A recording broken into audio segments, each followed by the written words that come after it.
I've learned a lot along the way, just in terms of my skill set, and maybe learned some patience too. There were periods probably around year 6 I was getting impatient, and now I'm just back into, you know, it's finished when it's finished.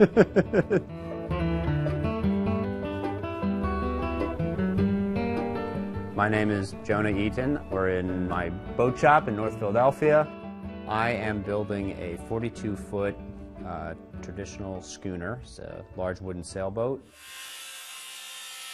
I've been working on it on and off over 8 years now, and I'm hoping to sail with it with my family, at least across the Atlantic, maybe further, we'll see.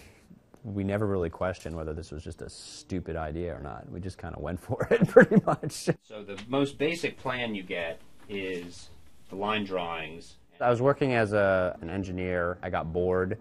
We sort of have a history of boat building in the family. So, you know, I was in my early 20s and thought this would be a neat 20s thing to do. I'm now in my early 30s and still at it.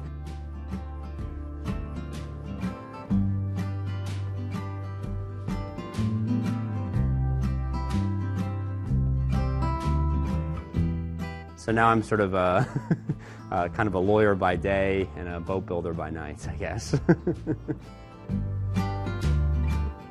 You know, it's very satisfying to sort of tackle and think your way through a very complicated construction problem.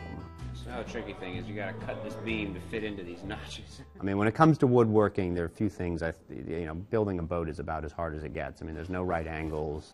Everything is constantly sort of curving and shifting around on you.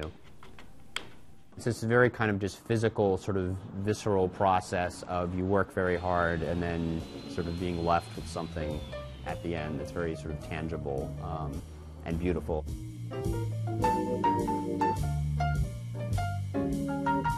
So it's kind of been sort of a community effort. I mean, there's a long, long, long, long list of people who have, you know, come in even for just a few hours or a day.